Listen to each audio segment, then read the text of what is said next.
Today we're going to be unboxing the PlayStation Portal that goes with the PS5, and I bought the PlayStation, I think these are the earbuds, I think these are Pulse, yeah, the Pulse, the only earbuds that connect to the PlayStation Portal when you want to use it, so I recommend getting this.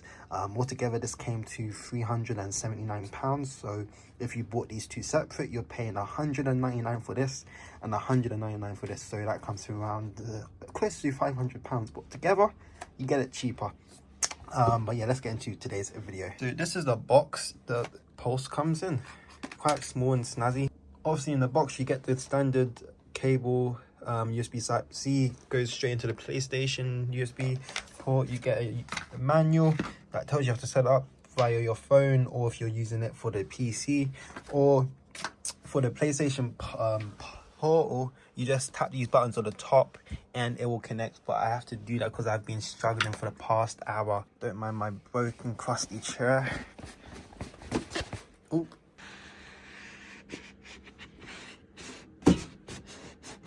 What's upside down? This is the PlayStation box it comes in. Oh, this is the box it comes in. A nice grey matte, very nice and sleek. We'll see dash that. And then this is the Portal. Very nice design. It's not too big, I don't think. Open up here without it dropping. Oh. This is the design. This is what it looks like, and then you have to obviously peel this. But this is what the Portal looks like, and in real life it is small. The screen may be big, but trust me, it's small. And I think this is better to game on, because I don't like gaming on this screen. It's too big. Even though I got this screen, I just can't be able to connect it back and forth. And I got my Vita right here, so this is the screen comparison. Oh, my foot! Yeah, that just, yeah. So yeah, this is the size comparison on the screens. So this is slightly more bigger than this, but obviously I do love gaming on the Vita. Like, there's games on there that I love playing. I did mod it out, so there's a lot of games I got for free. But if you want to know how to do that, I will make another separate video maybe. I don't know, because this system is quite old. I've had this since quite a while. Yeah, you can see I got all these games that I got. You got all the mods here, Moonlight, Nord DS, all that stuff. Got the homebrew apps. Very cool.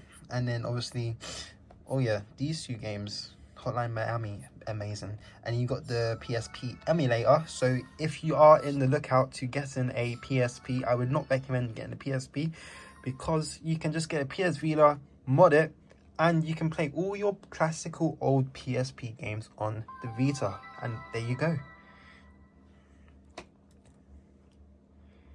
It is very cool. It's not touchscreen obviously, because it's the PSP custom firmware, but obviously on the memory stick it has all the games I've loaded on to the SD card. So you got all my old classical games I used to play when I was younger. Very cool. Even some PS1 games. Where is it? You have Spider-Man 3. You got Flappy Birds, and I can play this on the PS Vita as well, instead of playing the PSP version. You got Crash Bandicoot, my favorite game right here for the PSP. And then where is it? Star Wars, lovely games right there. And then you got Ben 10, my favorite childhood game I always used to love playing. And that's all from the custom firmware for modding the PS Vita. But enough for that. We're here to see the PlayStation Portal. But yeah, how you turn it on, and you go here, press that button, and it will turn on like so. I've already set this up, so don't mind it. But when you get it, you're gonna have to go through the setup phase, which is similar to the PlayStation 5 if you have that. And then obviously it's touchscreen only for certain parts. Yeah, there you go, it's touchscreen for certain parts, so you can do all the little setting changes. Click X, and voila, this is your whole PlayStation on the screen. And obviously it works similar to the PlayStation 5 in all that regards. You can play all your games you want that you have preloaded on the PlayStation 5, because this is just a streaming device for the PlayStation 5. However, what you cannot do is you cannot watch any of these things. You can't even listen to music, YouTube, or Netflix. So if you want to watch all these apps, you have to do it separately on the bigger screen. But yeah, the quality is quite good. 1080p, 60 frames per second, but you can't really notice that when you're playing games like COD, like 120 FPS refresh rate, because for some reason this matches it, but you can't really notice it anyway. But the streaming quality is quite clear, as you can see from here. I can tell that some games will have a input lag sometimes, which is noticeable, but then it will fix itself straight away. But yeah, this is such an amazing device, and I bought this because obviously I rarely play my PlayStation now since I've changed my setup to looking at like this, and gaming on this is just not comfortable for me. It's just too big, and this was just the perfect size. This is like I think 20, I can't remember, but this is 27. Yeah, that's 27, and then that's 24. But yeah, this is just too big for me. It works for when I'm playing PC games, but PlayStation games on controller just doesn't work for me. So I bought this. But obviously, it works the same. You got your little mic buttons here, so I can just unmute that and people can hear me now, as you can see. You can hear everyone just as normal as a PlayStation 5 controller.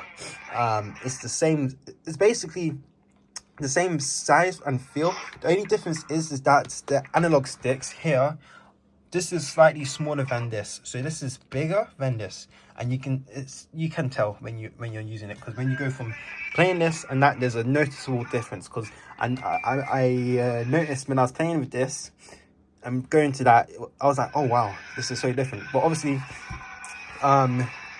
you can't use this as a second controller when you're playing this. Just bear in mind.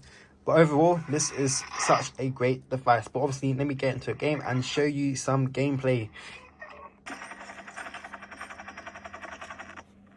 As you can see, there was a little bit of input lag, which you will get here and there.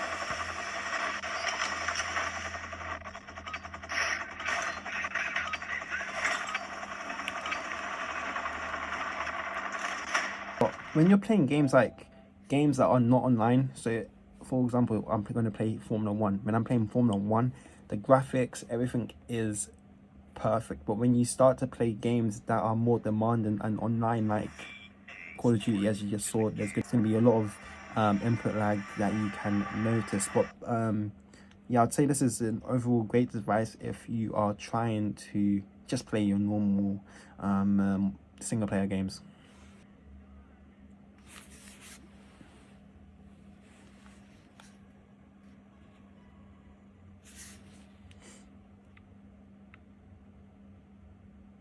Oh, and you get the little thing in the corner. Also, I've lost connection. Yeah, there you go. My Wi-Fi is quite bad right now, so yeah, that's gonna happen. But if you just use connection, you just click the connect button and it will connect you straight back up.